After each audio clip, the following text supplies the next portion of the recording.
So we all know about the post office scandal now. For the past few weeks, if we didn't know it already, we now know it has been one of the biggest miscarriages of justice in British history. We're going to spend the next half an hour looking at a scandal which is sort of right up there with it in terms of the pain and misery it caused to those affected. Nearly 30,000 people in the UK alone were giving contaminated blood products in the 70s and 80s, and nearly 5,000 of them were infected with the HIV and hepatitis viruses. More than 3,000 have since died, and of the 1,243 infected with HIV, fewer than 250 are still alive. Jim Reid, our health reporter, is with us amongst others. But Jim, perhaps take us through, firstly, why these blood products were needed in the first place. A lot of it was to do with haemophilia, wasn't it?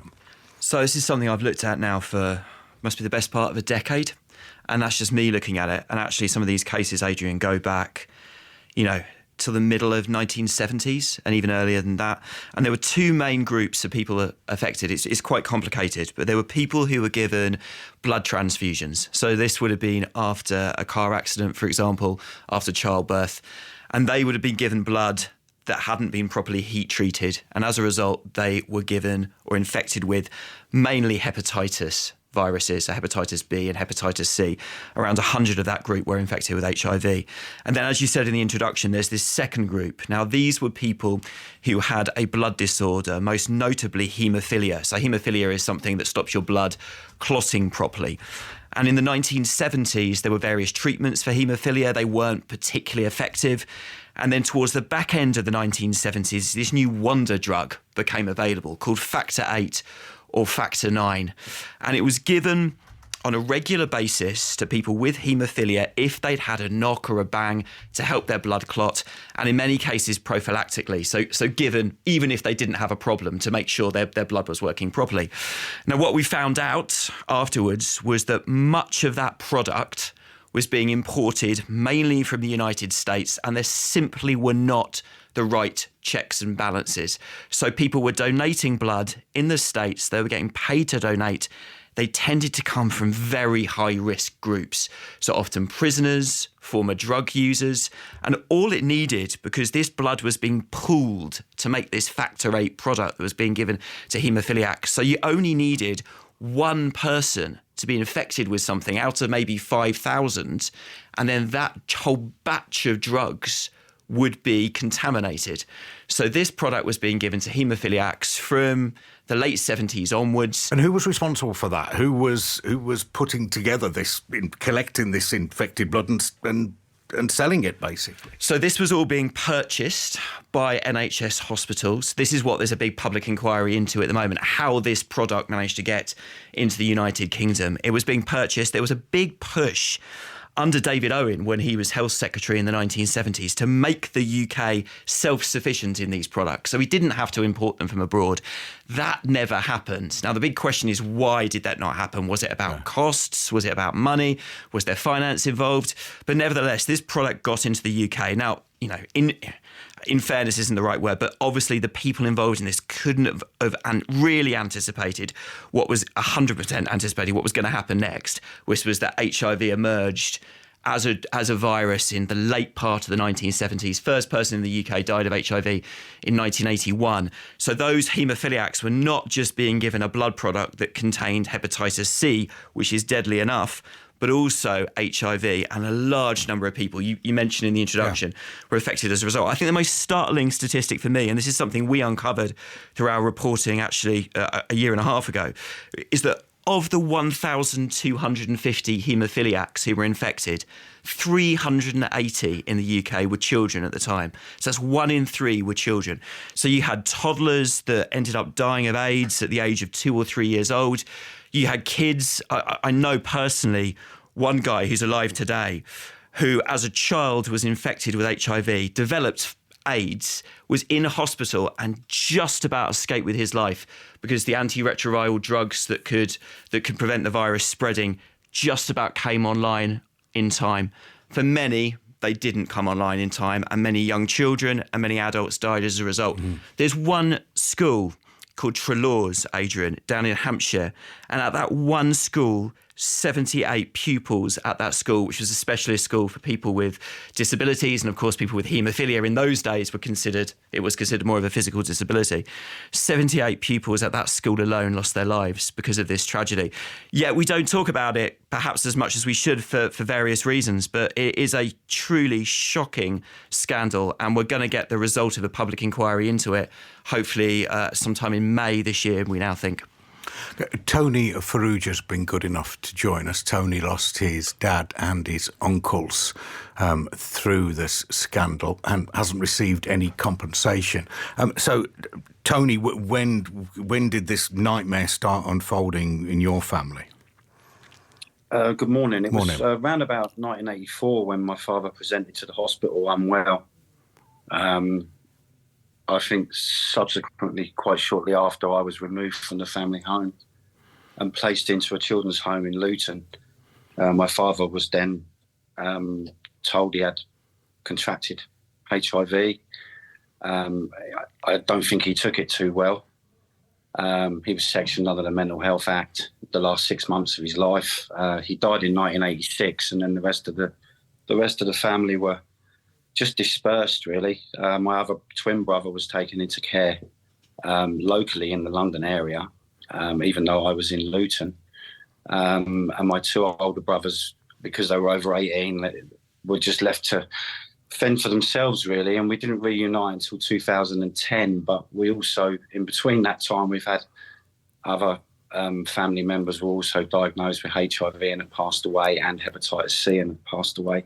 And why were they using why were they prescribed, if that's the right word, the contaminated blood? They were haemophiliacs, so they were haemophilia A, which is factor VIII, but they were mild. And they all worked full time. They all led robust lives.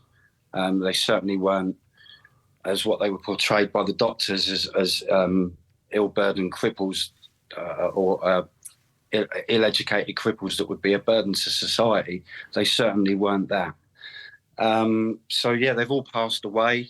One of the reasons that we haven't received compensation as children is the schemes that are currently set up only cater for the people that are still alive, and recently the widows or partners. But if the widow has passed away, or the person with HIV or hepatitis C was divorced, then there is no widow. So currently the schemes only cater for a very small, for the survivors, so 250 around for HIV. I'm not really sure on the numbers for hepatitis C, but around 2,000 or 3,000 haemophiliacs. I mean, there are more numbers because of the people that were infected through blood transfusions.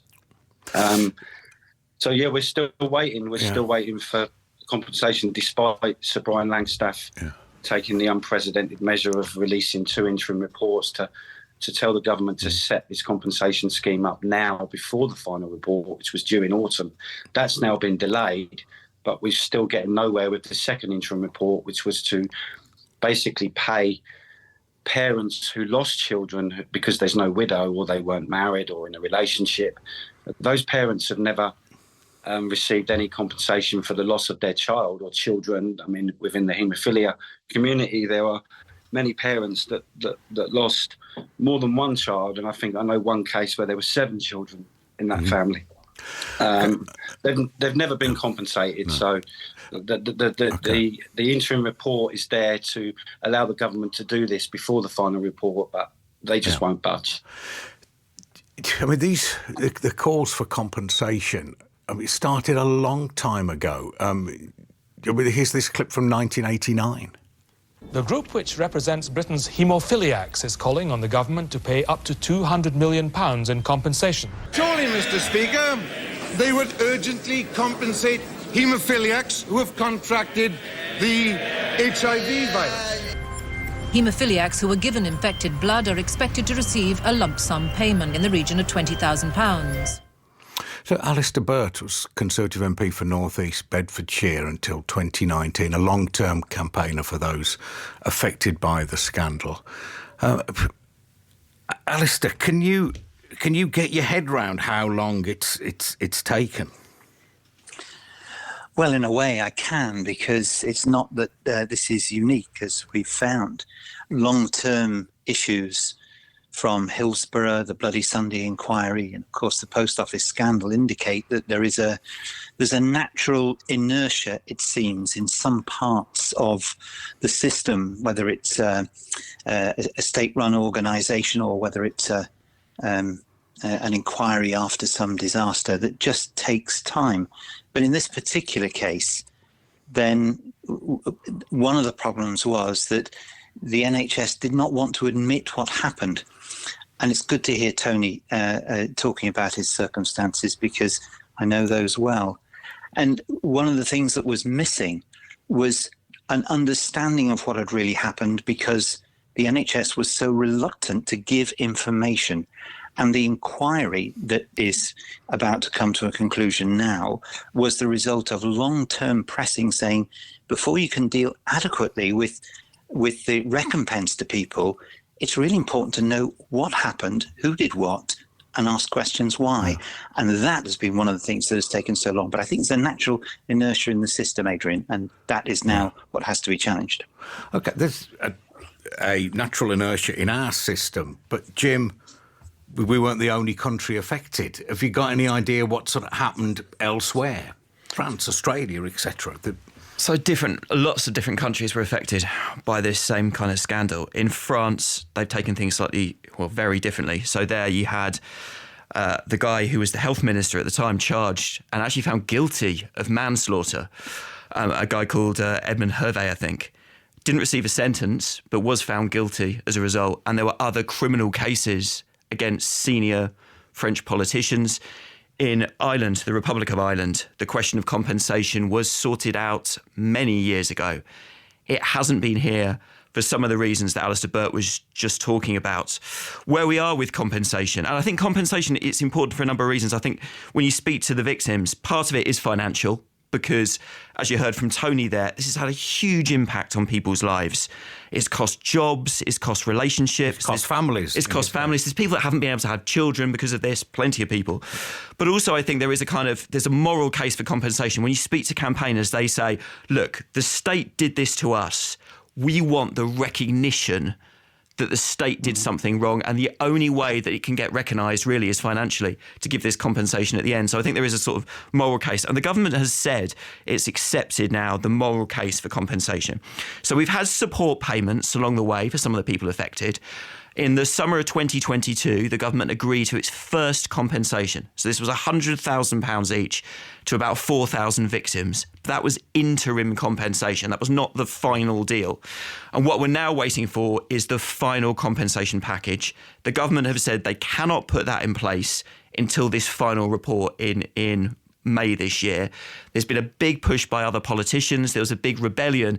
Rishi Sunak lost his first whipped vote of his time as Prime Minister in December. They got defeated, the government, about this. So that means the whole system might be speeded up, but it's currently caught up in the Commons and the Lords. And at the moment, that compensation has not been paid. And there are people that are missing out, as you just heard, as a result. Emma Jones is a partner at Lee Day Solicitors, which has represented about 300 victims and their families. Emma, thanks for coming on. What's your take on this? Where is the hold-up as you see it? Good morning, Adrian. Where we are at the moment is, as you say, we're still in a hold-up, and this is a hold-up that we've seen happening for decades since the contaminated blood scandal, and it's been described as the worst treatment disaster in NHS history.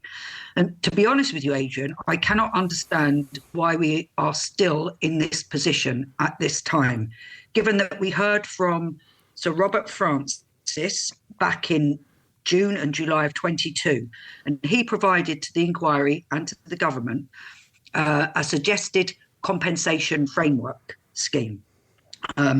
As Tony said, Sir Brian's second interim report was released in April 2023 that set out a scheme that covered all of the bases and was based on Sir Brian and his inquiry team having heard 4 years of evidence to enable them to put these recommendations together. and yet we're still in a position where we've heard nothing from the government. And in fact, Mr. Glenn, who I think is Minister with responsibility for infected blood, gave a statement to MPs in December 23. In part of that, he said that legal and clinical experts were approached last week to help the government make informed choices on compensation. Now, I simply cannot understand why it has taken a year and a half for the government to make those approaches. And Adrian, I guess the old cynic in me would say, is there any thoughts within the minds of government that the longer things are delayed, the less people there are to have to compensate? I mean, that is something that we need to consider when we know that stats are telling us one person dies every 4 days. Okay, so Alistair Burt, it's not the reality here that the government is thinking there's just too much money involved here, and so one way or another, Treasury won't let it through. It just, so the can ends up getting kicked down the road for that reason. I think there's been suspicions over the years that, as Emma has just said, the protracted nature of this reduces the number of people who may be compensated. You hesitate to think that anyone would think that way, but that has certainly become the suspicion. But as far as the amount of compensation is concerned, I think two things probably suggest that shouldn't be the main consideration. First is the speed with which the post office compensation has been dealt with. I don't recall ministers talking about the financial cost to the Treasury or to the country in relation to that. And secondly, we spent billions over COVID. Billions of pounds were thrown out the door at the beginning of COVID, massive amounts, dwarfing anything that will be involved in relation to compensating people whose lives have been destroyed by the contaminated blood scandal.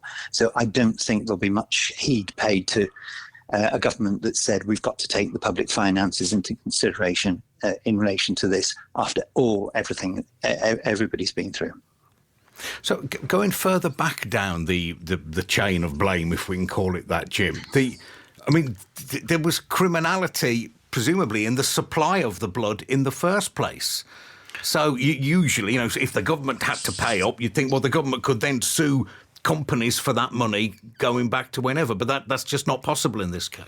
Well, this is where you get into what the public inquiry is looking into in depth at the moment, and it'll be fascinating to see the final report when it comes back in May. Certainly, there's the suggestion that drug companies, American drug companies that were importing this product into the United Kingdom, either did know the risks or very much should have known the risks at the time. So there was a time when, for example, that blood product, it was illegal to give to American citizens, but it wasn't illegal to export. And you're thinking, well, why would that be the case? Then there's the issue of heat treating products. Now, from 1984 onwards, we could heat treat drugs, we could heat treat transfused blood to make sure that we killed the HIV virus and other viruses in there. But that wasn't done for a long period of time. So from 1981 to 1984, you had this situation where we well knew in the UK that HIV existed. We knew that people were dying of AIDS, but that product was still being given to people. It wasn't being heat treated. Why the delay? Could that have been brought forward? And that's exactly these kind of questions which the inquiry is looking into. There's also the suggestion that some haemophiliacs in the UK were essentially being used as guinea pigs. That some doctors and the health service knew there were risks, but wanted to give this product to young people in particular that hadn't had other drug treatment in the past, so they could essentially have this product tested on them. And this has come up in some of the documents. I don't know, it's something the campaigners are particularly concerned about. So it's these kind of things that we're expecting a result from in the public inquiry, or at least an explanation and findings.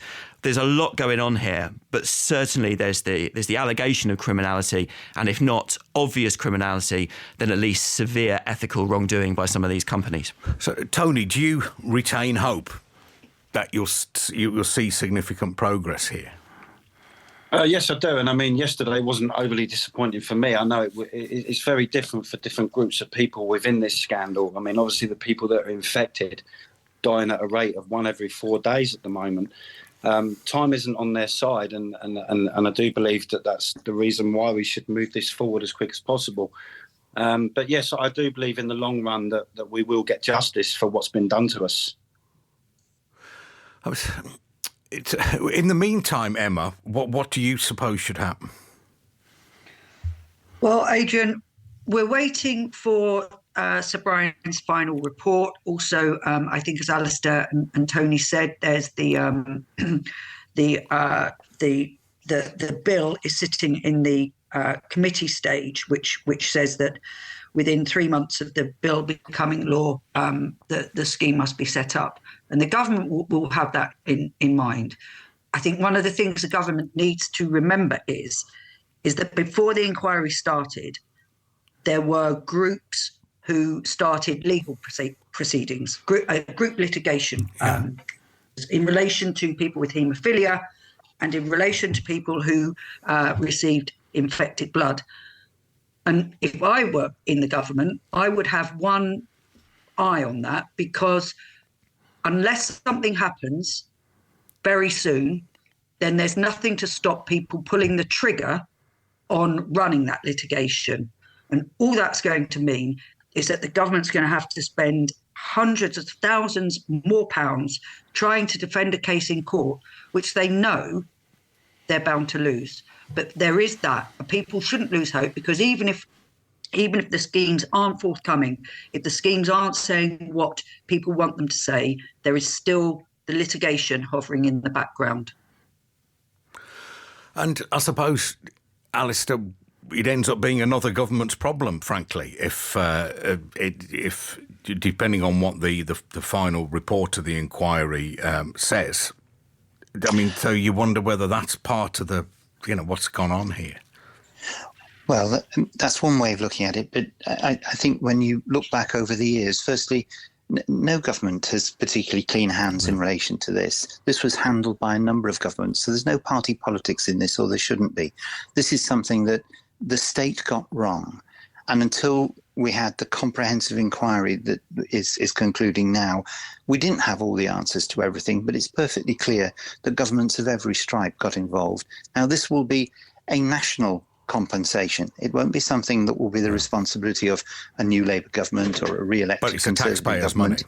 money. It's the country's money. But when you think of what I'm afraid the country has done through one of its agencies to those who are affected, the scale of the scandal, the damage that's been done, then I think most people, when given the facts about it, would say, of course, people deserve the recognition and the justice for what's happened.